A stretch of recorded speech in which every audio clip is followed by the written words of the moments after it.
नमस्कार विद्यार्थियों। अर्थशास्त्र के पत्र और निविदा के बाद आज का जो अपना पत्र लेखन और प्रारूप के तहत जो टॉपिक रहेगा वो है विज्ञप्ति का।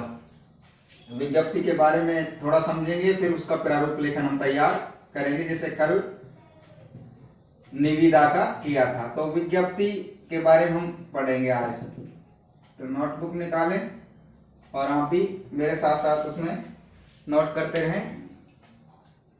विज्ञप्ति क्या है, किस प्रकार से इसको लिखा जाता है, किनके बीच में पत्राचार होता है विज्ञप्ति के माध्यम से, वो 2-3 लाइनें जो परिभाषा या इंट्रोडक्शन के तहत दी हुई है विज्ञप्ति में, वो हम लिखेंगे। तो शुरुआत करें। सरकारी या गैर सरकारी संस्थान, आप भी लिखें, सरकारी या गैर सरकारी, प्राइवेट जिनको कह सकते हैं हम, निजी जिनको कहते हैं, संस्थान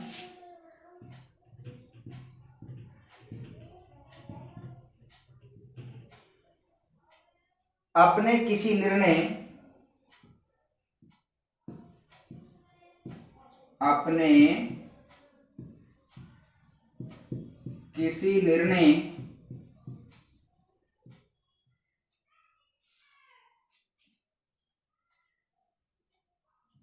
निश्चय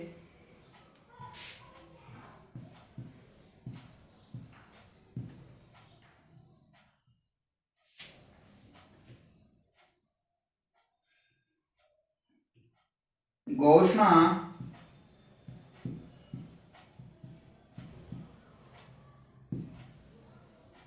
निर्देश या योजना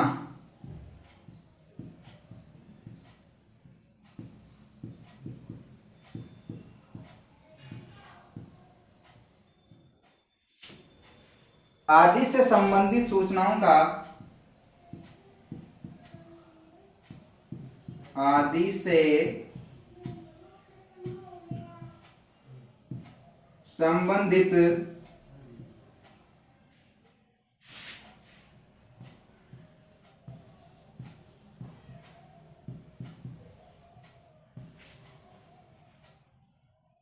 सूचनाओं का प्रकाशन करते हैं।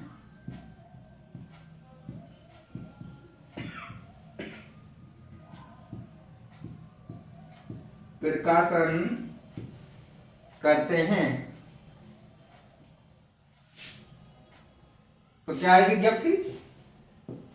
सरकारी या गैर सरकारी संस्थान अपने किसी निर्णय या निश्चय या घोषणा या निर्देश या योजना आदि से संबंधित सूचनाओं का प्रकाशन करते हैं विज्ञप्ति के माध्यम से।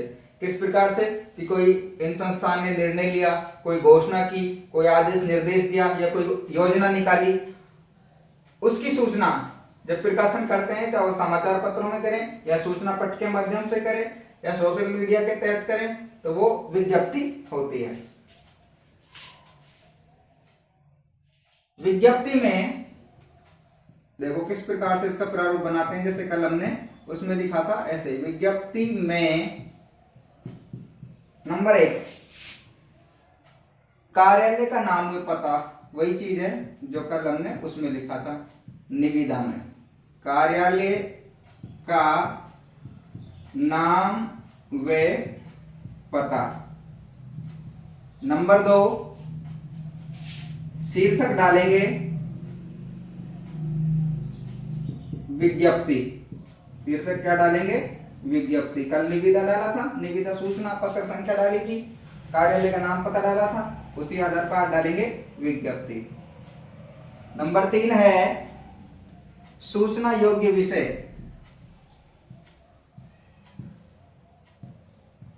किस विषय की सूचना दी जा रही है। नंबर 4, विज्ञप्ति जारी करने वाले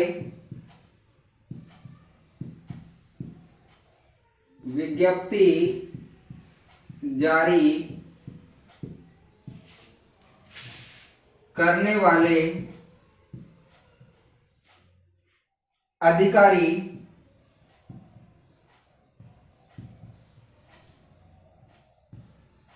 का पद, नाम का उल्लेख, कल भी लिखा था ना,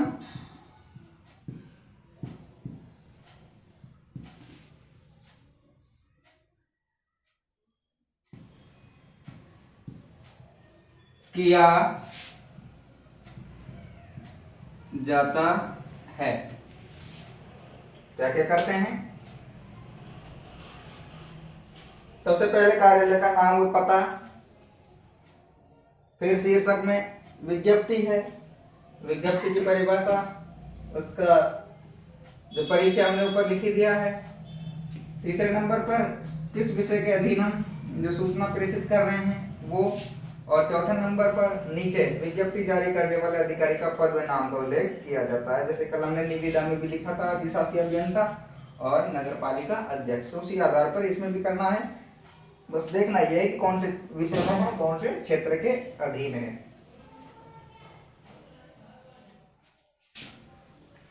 अब विज्ञप्ति जो है वो अनेक तरह की हो सकती है। जैसे कल भी मैंने आपको बताया था, शिक्षा विभाग से संबंधित हमने लिखी थी। शिक्षा विभाग को छोड़कर जो है राजस्व विभाग है उसका भी हो सकता है, चिकित्सा विभाग है उसका भी हो सकता है, खेल विभाग है उसका भी हो सकता है, या फिर जो पीडब्ल्यूडी सड़क विभाग होता है जिसके बारे में हमने कल लिखा था उसका भी हो सकता है। तो अलग अलग प्रकार की जो विज्ञप्ति हो सकती हैं। आज हम एक विज्ञप्ति लिखेंगे।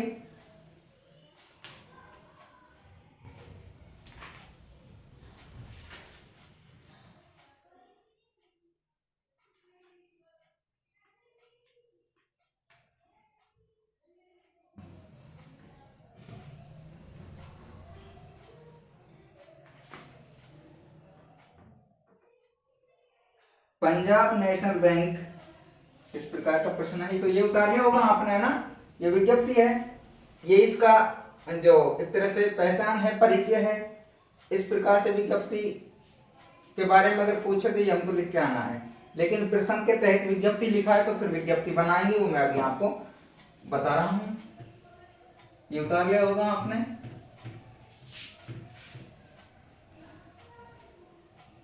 आप प्रश्न लिखेंगे।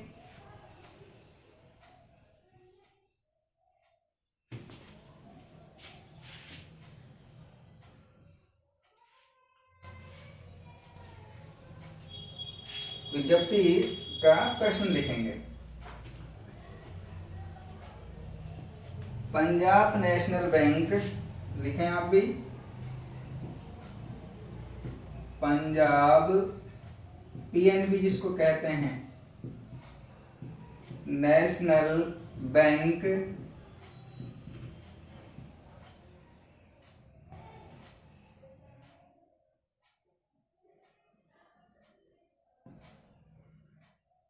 क्षेत्रीय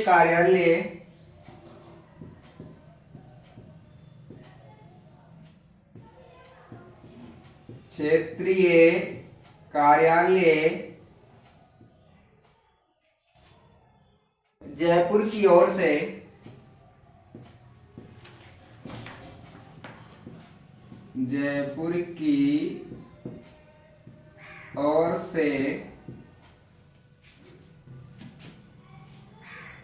कार्यालय स्थान परिवर्तन की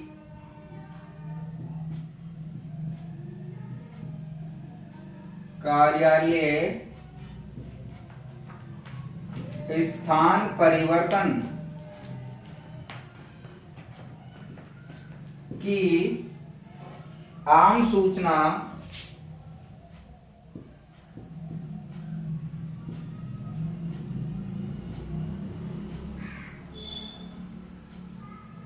संबंधी एक विज्ञप्ति का प्रारूप लिखिए। आम सूचना संबंधी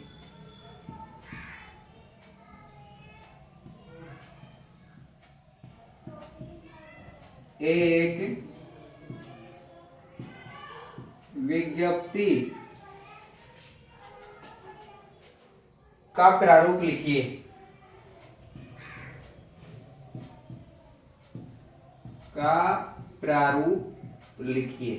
प्रश्न दे दिया है, पेपर में आ गया मान लो, इसको आधार मानकर विज्ञप्ति हमको लिखनी है। तो किस प्रकार से लिखना है? सबसे पहले तो 4 चीजें मैंने बताई थी ना, वो देखना है।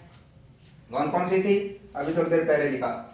कार्यालय का नाम हो, पता, शीर्षक, योग्य विषय और नीचे उसके अधिकारी के हस्ताक्षर, उसके पद का, उसके नाम का उल्लेख। तो वही करना। पंजाब नेशनल बैंक के तहत ही लिखा जा रहा है। क्षेत्रीय कार्यालय कहाँ से है? जयपुर से है। उसकी ओर से कार्यालय का स्थान परिवर्तन कर दिया गया है, जो लोगों को आम सूचना देनी है कि भाई पहले जो कार्यालय था यहाँ था, इस स्थान पर था, लेकिन अब इस स्थान को छोड़कर इसके स्थान को परिवर्तित कर दिया गया है और दूसरे स्थान पर इस कार्यालय को ले जाया गया है। तो आप परेशान नहीं होकर और इस स्थान पर आए। तो ये आम सूचना है, आम लोगों को सूचना देनी है एक विज्ञप्ति के माध्यम से। तो आपने पेपरों में देखा होगा, अखबारों में आप पढ़ते हुए तो देखा होगा काफी सारी विज्ञप्ति आती है, काफी सारी निविदाएं आती हैं, वो इसी आधार पर आती है। तो सबसे पहले करना क्या है? शीर्षक। शीर्षक क्या है? वही अभी थोड़ी देर पहले हमने लिखा, शीर्षक क्या है? क्या लिख रहे हैं? विज्ञप्ति। ठीक है भाई। अब आम सूचना और लिख देते हैं। आम सूचना के तहत लिखा जा रहा है, क्योंकि उसमें निर्देश भी हैं, आदेश भी है, सूचना भी है, कई चीजें हमने पढ़ी थी ना। अब कहा? पंजाब नेशनल बैंक, कार्यालय का नाम और पता, पंजाब नेशनल बैंक।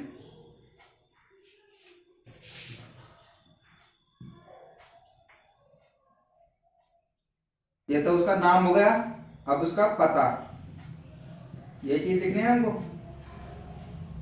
क्षेत्रीय कार्यालय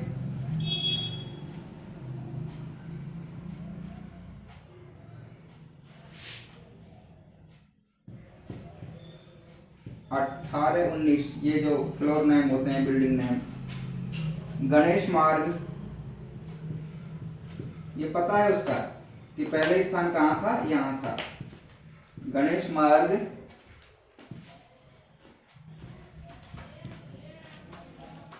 बापू नगर,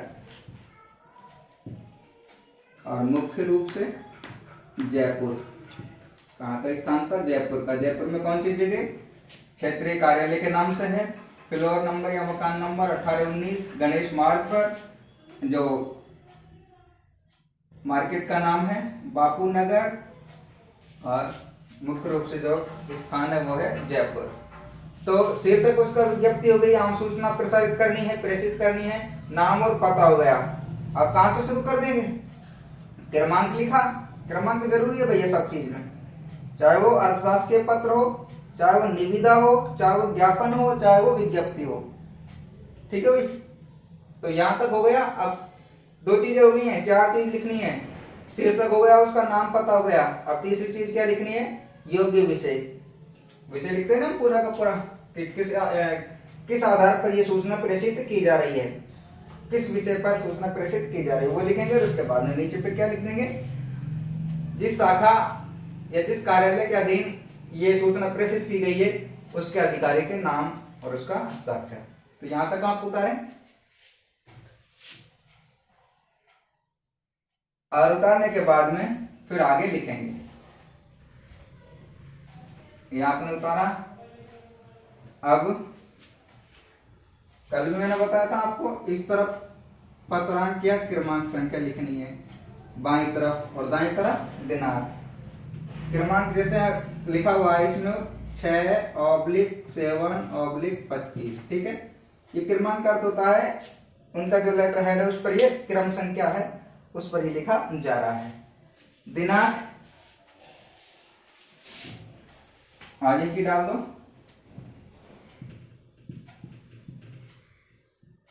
23 सितंबर 2020। ठीक है भाई, ये हो गया। अब शुरुआत कर देते हैं। सर्वसाधारण को सूचित किया जाता है, ये जो लिखा था ना तीसरे नंबर पे, कि सूचना योग्य विषय, वो अब लिख रहे हैं। यहां से शुरू करेंगे। वो लिखना ना ऊपर है ना, ऊपर लिखने के बाद में क्रमांक लिखना उसी के नीचे, उसी लाइन में, और उस जिस लाइन में क्रमांक लिखते हैं उसी लाइन में जो दाईं तरफ दिनांक लिखनी है। सर्वसाधारण आम सूचना है यानी सभी को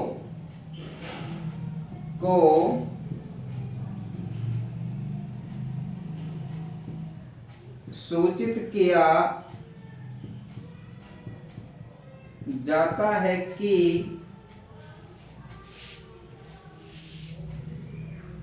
पंजाब नेशनल बैंक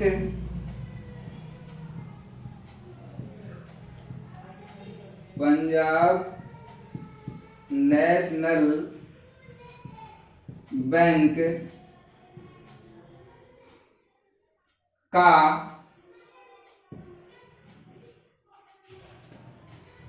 क्षेत्रीय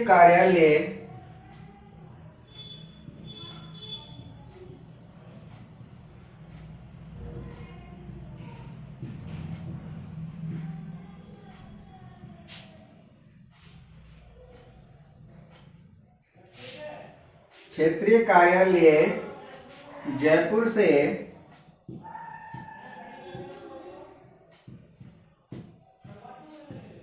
किन्हीं अपरिहार्य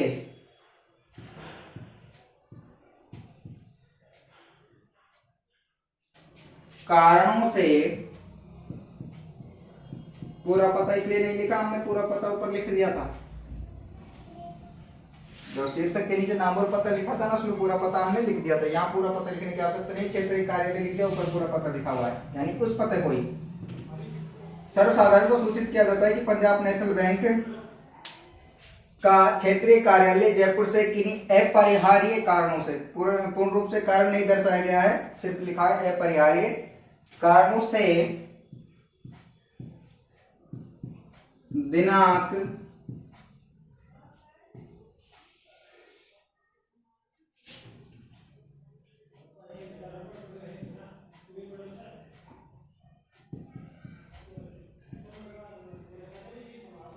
25 सितंबर 2020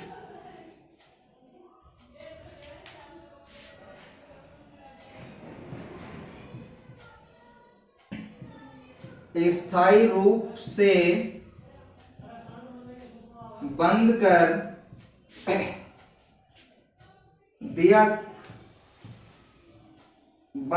दिया जाएगा। जहां पूर्व में अवस्थित जो कार्यालय था वो सूचित कर रहे हैं आपको 23 तारीख को, यानी 2 दिन पहले ही सूचित कर रहे हैं कि 25 सितंबर को स्थायी रूप से बंद कर दिया जाएगा। यह कार्यालय, अब आगे की सूचना है कि अब आगे कहां परिवर्तन किया है। यह कार्यालय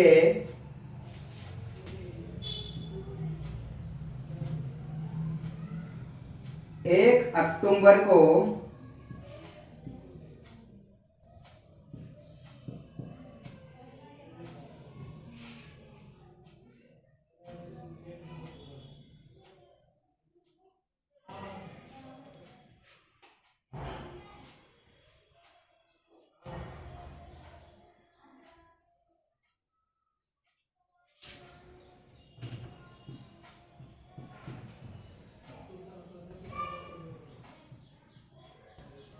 पांच बत्ती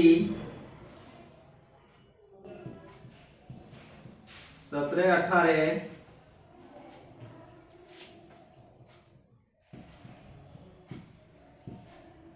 गणेश मार्केट जयपुर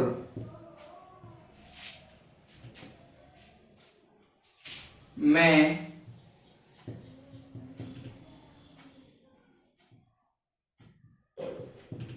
स्थानांतरित होकर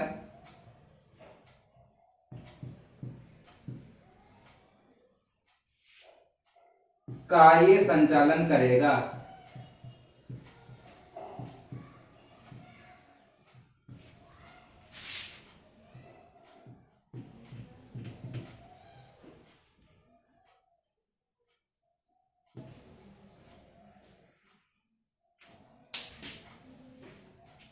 क्या विषय था? क्षेत्रीय कार्यालय को परिवर्तित कर दिया गया है और दूसरी जगह उसको कार्य संचालन के लिए स्थानांतरित किया गया। वो हमने लिख दिया विषय की सर्वसाधारण को सूचित किया जाता है कि पंजाब नेशनल बैंक का क्षेत्रीय कार्यालय किन्हीं अपरिहार्य कारणों से दिनांक 25 सितंबर 2020 स्थायी रूप से बंद कर दिया जाएगा। उसके बाद में यह कार्यालय 1 अक्टूबर को 5, 32, 17, 18 गणेश मार्केट जयपुर में स्थानांतरित होकर कार्य संचालन करेगा। तो ये सूचना दे दी, ये क्या दे दी? सूचना। और वही था स्थान परिवर्तन की आम सूचना संबंधी एक विज्ञप्ति तैयार करनी है।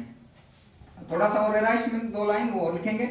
उसके बाद में फिर उसका जो हेड है, उसका जो अधिकारी है, उसका नाम उल्लेख यहां करना है।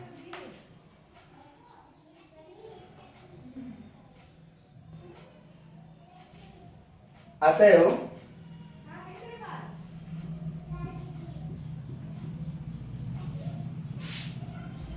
समस्त खाताधारियों को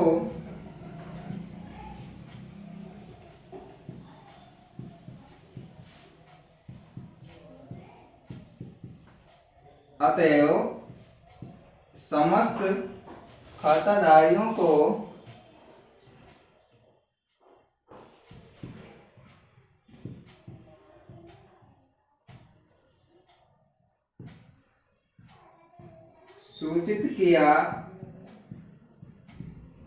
जाता है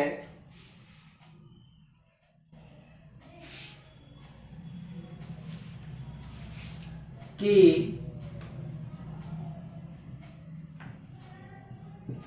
उक्त तिथि से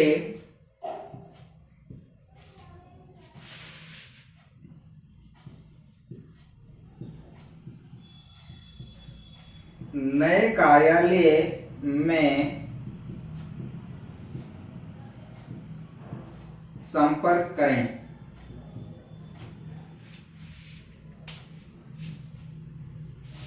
नए कार्यालय का नाम दे दिया गया है इसमें, आपको बार बार दर्शाने की आवश्यकता नहीं है। पुराने कार्यालय का नाम दे दिया है इसमें, बार बार दर्शाने की आवश्यकता नहीं है। नए कार्यालय में संपर्क करें। असुविधा के लिए खेद है। सुविधा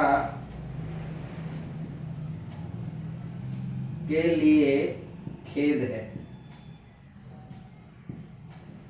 ये आपकी विज्ञप्ति हो गई।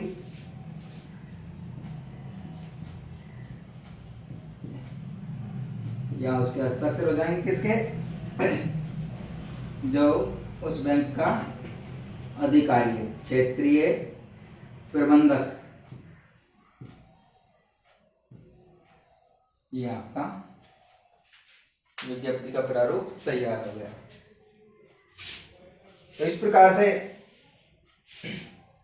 कल निविदा पढ़ी, उससे एक दिन पहले अर्थशास्त्र के पत्र, और आज विज्ञप्ति। इस प्रकार से विज्ञप्ति निकल के आएगी। अब ये आम जो जन है, जो लोग हैं, उनके लिए सूचना हो गई। इसी को अगर परिवर्तित करके ये कहें, ये तो स्थान परिवर्तन की सूचना थी। अगर खाता धारकों के लिए भी सूचित किया जाता है, उसी जगह उसी स्तर पर बुलाएं, तो भी इसी प्रकार की होगी। इसमें स्थान परिवर्तन की, उसमें सूचित करेंगे खाता धारकों के लिए। तो इस प्रकार से आपको ये 2 अंक की जो विज्ञप्ति आए या निविदा आया, अर्थशास्त्र के पत्र आए, 4 अंक का है, 3 अंक का है, उसको आधार बनाकर ऐसे इसका प्रारूप तैयार करके आपको पेपर में आए हुए प्रश्न के अकॉर्डिंग आपको इसको तैयार करना है। और अच्छी तरह से इसको समझें, लिखें बिना किसी त्रुटि के। फिर भी अगर कोई समस्या दिखाई देती है, समझ में नहीं आता है, तो एक बार उसको पढ़कर दोहरा कर कमेंट करके बता दिया करें,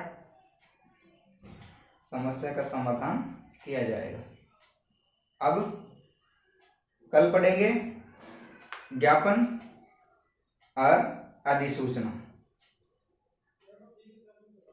आज के लिए इतना ही काफी। आज हमने विज्ञप्ति के बारे में पढ़ा, उसका परिचय पढ़ा और विज्ञप्ति का प्रारूप लेखन भी हमने किया। कल का हमारा जो टॉपिक होगा वो होगा ज्ञापन। ज्ञापन भी विज्ञप्ति की तरह ही है, उसमें भी ज्ञापन दिया जाता है। इसमें तो क्या है, कार्यालय के तहत अब सूचना दे दी, आदेश दे दिया, निर्देश दे दिया। ज्ञापन थोड़ा सा ऑपोजिट हो जाता है कि हम अधिकारियों को देने जाते हैं अपनी जो सूचना है, या किसी को किसी बड़े अधिकारी को, किसी बड़े राजनेता को हमको हमारी जो सूचना पहुंचानी है तो वो अधिकारी के माध्यम से पहुंचाएंगे, हम देकर उसको आएंगे। तो ये चीजें हैं। और फिर आ जाएगा अधिसूचना, यानी शासन के अधीन जो सूचना प्रसारित की जाती है वो अधिसूचना। तो इनको हम पढ़ेंगे बार बार और इनका परिचय भी पढ़ेंगे, इनके साथ साथ इनका प्रारूप भी हम पढ़ेंगे। तो ज्यादा बेटर होगा कि आप प्रत्येक वीडियो को देखते रहें और वीडियो को देखकर किसी भी प्रकार की कोई त्रुटि अगर आपको दिखाई दे, आपको दिखाई कम दे रहा हो, सुनाई ठीक नहीं दे रहा हो, तो उसको एक बार कमेंट में बताया करें। बार बार इसको पढ़ने की आवश्यकता नहीं पड़ेगी। अगर आप उसको नोटबुक में नोट कर लेंगे तो फिर नोटबुक में के तहत ही आप उसको अच्छी तरीके से पढ़ लेंगे। तो आज के लिए इतना काफी। कल पढ़ेंगे हम ज्ञापन और अधिसूचना। नमस्कार।